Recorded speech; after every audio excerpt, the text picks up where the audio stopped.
Chapter 16. Celia Beasley turned right and slowly pulled into her gravel driveway. There was a lip where it met Route 169.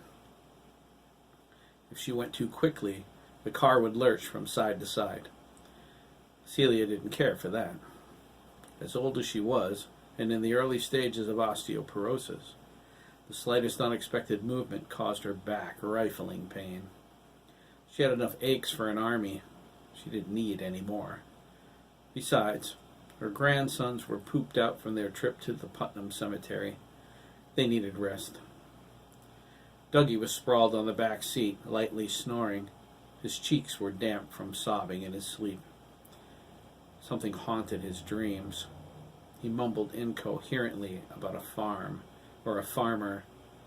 Celia assumed it was a memory of his mother, her daughter, from somewhere they visited. Dougie was named after his great-grandfather, Douglas Declan Beasley. He was Douglas Declan Beasley Mellon. It was a long name for such a small boy. Derek was in the front seat, curled up in a ball, with his knees drawn up tightly. His head was on the armrest of the passenger door. He had yet to stir, except when Celia poked him. He was so still, he frightened her. She sighed in relief when he moaned his displeasure. He was always a heavy sleeper, Celia thought, rolling up to the garage door. I remember Cynthia complaining she had to wake him up to feed him as a baby. As if that was something to complain about. It was the one thing about my daughter that I never understood. Cynthia seemed incapable of counting her blessings. Celia turned the motor off and kneaded her hands. They were sore today. She didn't drive much anymore. She went to the store on Thursday, church on Sunday, and to the cemetery once a month. She drove twice as much in the last day. She primped her curled white hair in the rearview mirror and checked if her makeup was running. She was pleased it wasn't. She hadn't cried since she picked up Derek and Dougie, but a few tears slipped. Stopping them was impossible. The boys were so sad. Their sorrow was overwhelming her own. She adjusted her pointy-tipped glasses, what Derek used to call them when he was 4, and sat for a moment, watching her grandson breathe. We're all we have left now, Celia thought, feeling depressed. She felt old. She would feel older on Monday. Emotion climbed into her throat. She let another tear fall. She turned away from Derek and wiped it with a tissue from her purse. There was no need for him to see her mourning. She had to be strong for them. Of course, she always had to be strong, hadn't she? When her first child, Paul Jr., was killed in the Gulf War, she had to be strong for her husband and her younger son, Jamie. When Jamie died in Afghanistan, she had to be strong for her husband once more and for Cynthia. When Paul Sr. passed away, she and Cynthia were alone in the world. She remembered that feeling vividly now. She wished she hadn't lived this long.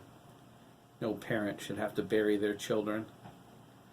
The Lord moved in mysterious ways, but Celia wondered why some of those ways had to be so cruel.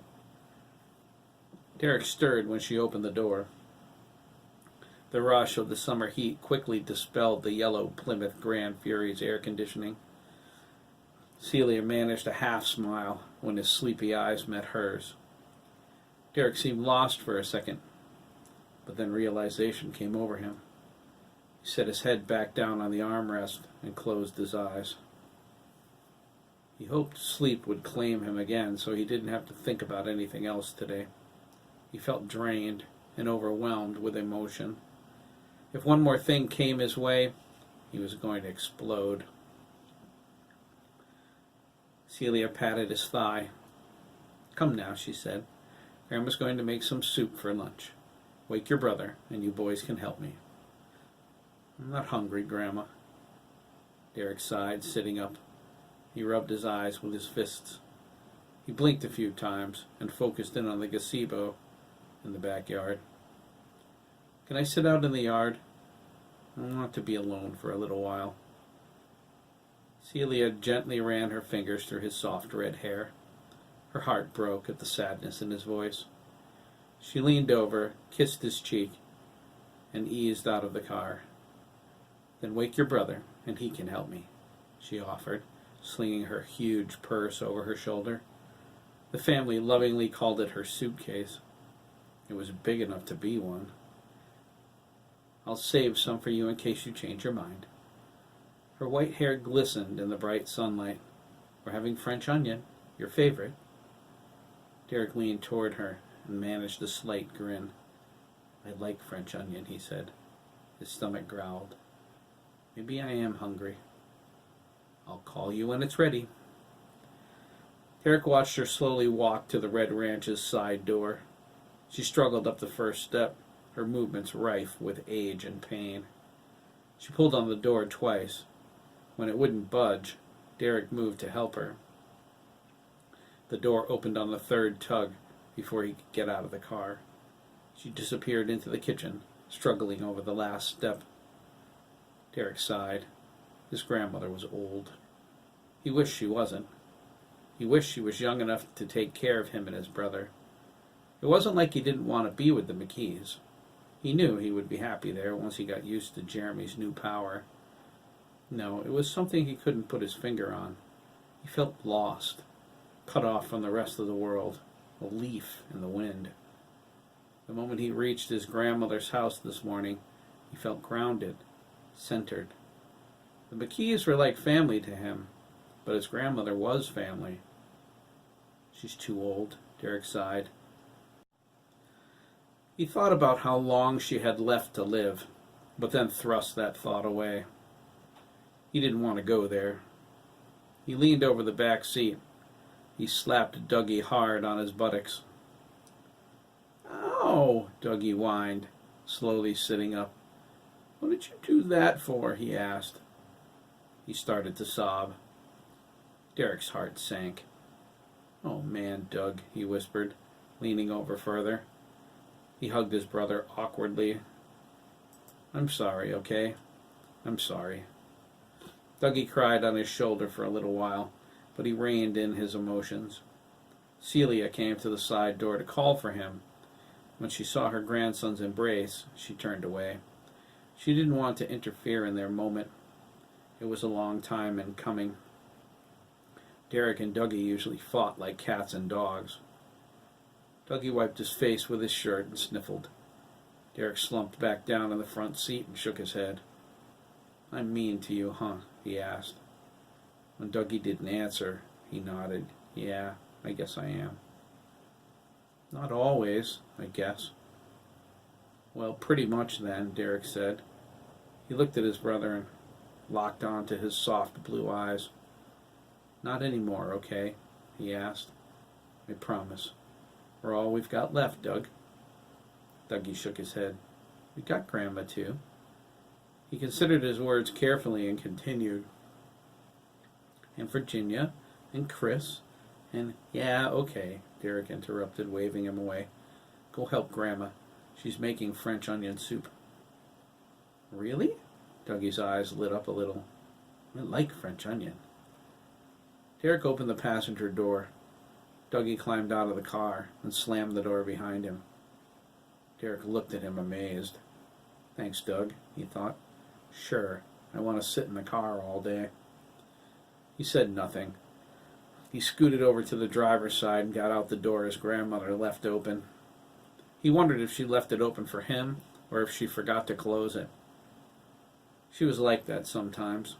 Her memory wasn't so sharp. His father used to say she had Alzheimer's. Derek remembered how mad that made his mother. Of course, 2 or 3 times a month his father had to come here and jump-start the fury because his grandmother left the lights on or left the door open all day. Kevin used to say, well, at least she remembers where she lives. Derek snickered at stuff like that. His father could be sarcastic sometimes. His mother said it was only because his parents already went to heaven. They died weeks apart from one another after Danny was born. Derek closed the door and sighed. Danny, he thought, feeling his sorrow grow. I really miss you. He listened to the breeze. He almost hoped Danny would answer him, just not the zombie version. If he came like that, Derek was going to shoot him again with his grandfather's 30-30. Why shouldn't he answer me? There are ghosts, right? I saw them. If Sandy Sturgess can come back, why not Danny? It isn't fair. The breeze changed direction. It blew from the backyard, carrying the strong scent of lilacs from his grandmother's bushes. Derek inhaled deeply. He followed the smell. It led him to the edge of the soft grass. He kicked off his sneakers and socks. He stepped onto the lawn and wriggled his toes. His grandmother's immaculate yard was a testament to her years of hard work. Derek walked to the gazebo. It sat in the middle of the backyard, gently shaded by the biggest maple tree in Connecticut, Derek swore. The scent of stain was fresh from a coat he helped his father put on in the spring. It filled his nostrils, mingling with the fragrance of the lilacs. He sat on the wooden bench and leaned forward, holding his hands between his knees. He liked it here. He loved the feeling of peace it gave him, the memories it evoked of family picnics and Sunday brunches after church. It was his third favorite place in the world. His first favorite place was his fort. His father built it for him. Kevin said it was exclusively his, and always would be. Derek felt special that day. It was the nicest thing anyone ever did for him. He would always love his father for that. He wondered what would happen to it now. He lowered his head and said a quick prayer Virginia would find a way for him to keep it. There was enough room in Virginia's yard to give him a little space. Was that too much to ask? The McKee's house was his second favorite place, after all. He would talk to her about it the next time he saw her. Monday, Derek thought, at the funeral. It was such a big word to him now. Danny's funeral was hard enough. Burying his mother and father would be harder. He knew he would cry in front of the whole town. Derek dreaded that. They would understand. There was something unnerving about it. It made him feel weak. He thought he should be stronger than that. If not for him, then for Dougie. His brother wasn't more than a baby. At least Derek was a teenager. He resigned to try. He was the man of the family now. He had responsibilities, even if he wasn't sure what they were. Being strong for Grandma and Dougie must be one of them. He was sure of that, like he was sure Jeremy's power scared the crap out of him. Oh, nuts, Derek whined. I had to go there. His mind swam with 100 different emotions. It was only a matter of time before his thoughts drifted back to those glowing eyes, that feeling of intrusion inside his head. There was more, too. It was fragmented. A wealth of information rushed through his mind, things about his friends, private things, personal things that Derek didn't feel he had the right to know. No one did. Like his secrets and hidden feelings. They knew those same kinds of things about him as he knew about Dabney, or Jeremy, or everyone. There was more, too. So many secrets. So many random thoughts to be embarrassed about and ashamed. Dabney's memories hurt the worst. Derek felt them as if he was the one the farmer assaulted. Oh, God, why is he pulling my pants down? Like he was the one whose father didn't love him. You're a selfish, self-serving little nobody, a thorn in my side since the day you were born. The memories of those sensations and feelings were real. They terrified him. They molested him. Hiram's victims, Craig's beatings, Ricardo at the Big E, they feel it all. He didn't just see those memories. Jeremy's power made him live them. Derek never knew Dabney felt so isolated and alone. He never knew experiencing those feelings could make him care so much for someone he hated a few days ago. His emotions ran as deep for Dabney as they did for Chris, and that scared him. He loved Chris. He loved him with every fiber of his being. Is that gay? Derek wondered.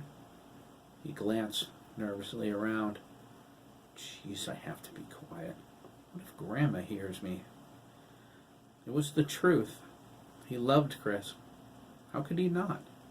Chris was always there for him. He always said exactly the right things. He had all the answers in a way that made Derek feel like a fool sometimes. But he didn't resent Chris. He was in awe of him. It was obvious sometimes. God knew Ian teased him about it enough. He found another reason to be sad in that thought.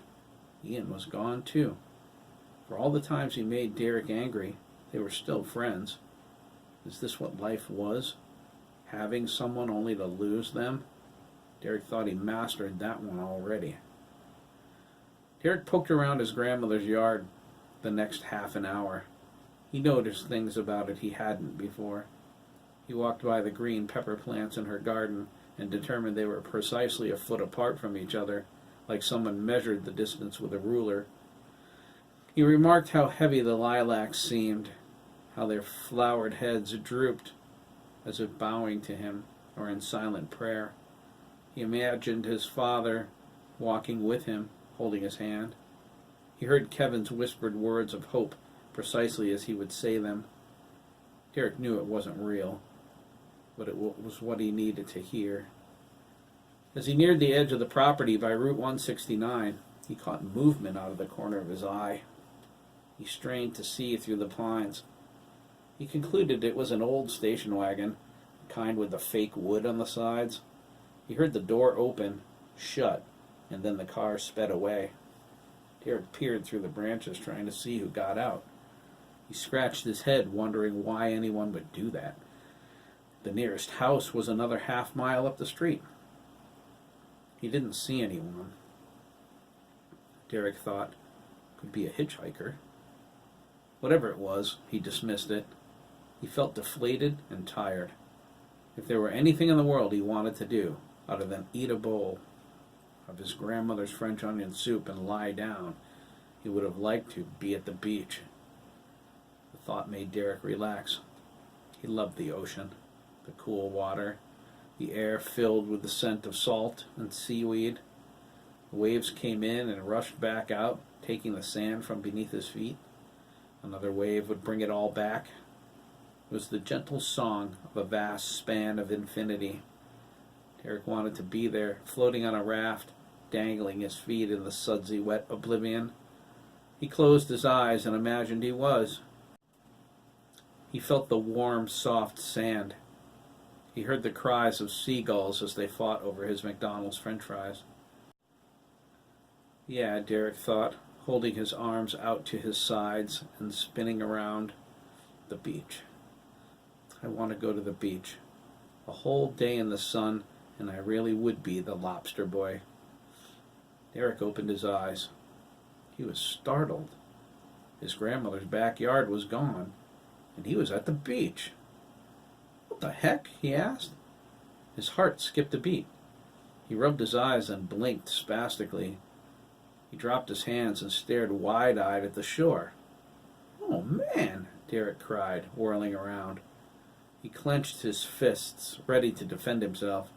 He panicked and yelled, "What's going on here?" His eyes darted over the landscape. He was at the beach, but it was no beach he recognized. His family usually went to Ocean Beach in New London. It was small compared to this place. The coastline stretched further than he could see. The sun, reflecting off the white sand, hurt his eyes. He shielded them, a lump of fear forming in his throat. The sea was calm and flowed beyond the horizon. The waves came in lazily, slumping onto the shore, hardly disturbing the sand at all. Seagulls circled silently above. They glared at him before shooting away over the water. It was a perfect stretch of beach, but with one tiny exception. I don't smell anything, Derek thought. There was no salt in the air, no spicy scent of sand and drying seaweed detected by his frantic sniffing. Something's wrong. Derek ran along the shore.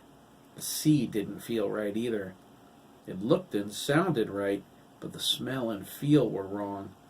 It was as if he were inside a picture of the beach, running through a postcard or a painting. Whatever it wasn't real. He ran toward the rocks in the distance. He grew despondent when they didn't come any closer. He was about to run harder when Derek stopped. The waves slipped over his bare feet and licked his ankles. The wind whispered through his fiery red hair. He threw his hands on his hips. "Jeremy!" Derek angrily cried. "I know it's you! I can feel you in my mind!" Silence greeted him. His anger grew. He cupped his hands in front of his mouth and yelled, "I mean it! Knock it off! I hate this crap! When I want to go to the beach, I'll ride in a car like everyone else, okay?" "It's not Jeremy," a voice boomed. The force of the sound struck Derek like a physical blow. It knocked him off his feet and sent him reeling. He rolled over the beach and bounced twice before landing flat on his face. He drew up on his hands, spitting sand. He looked at the ocean. The waves stopped moving. The water pulled away from the shore, forming itself into an angry snarl. Derek's eyes widened as it started to spin. It grew upward, becoming a raging waterspout 200 yards tall. It drew in the ocean from the horizon. Derek watched, terrified, as the massive swirling funnel changed form. It expanded and contracted, bubbling into the shape of a man. Not a man, Derek thought, terrified. A giant. The water giant's features were plain as he swayed from side to side. Derek froze in fear. The water giant stretched, clenching his fists. It opened his mouth, a gaping maw in the middle of the sky, and cried, "Derek!" The scream was deafening. It sent a blast of wind that tore Derek from the sand. He slammed down onto his back, digging into the beach. He felt the wind rush out of him as he rolled to one knee. He struggled to catch his breath. When he looked up again, his fear grew into terror. The water giant's face became more defined. Its image was transparent, but its features belonged to someone Derek immediately recognized. His breath came back to him in a horrified gasp. "Oh my God!" Derek cried, his color fading. "Hiram!" Hiram the water giant looked menacingly down at tiny little Derek Mellon. He exploded in laughter so loud it shook the entire world. Derek started to cry. "Oh God," he thought desperately. "Jeremy, help me! Oh, please!" No one answered. His mind was silent. There was nothing in the world except the tremors from Hiram the water giant's feet as he walked to the beach, straight toward tiny, screaming Derek.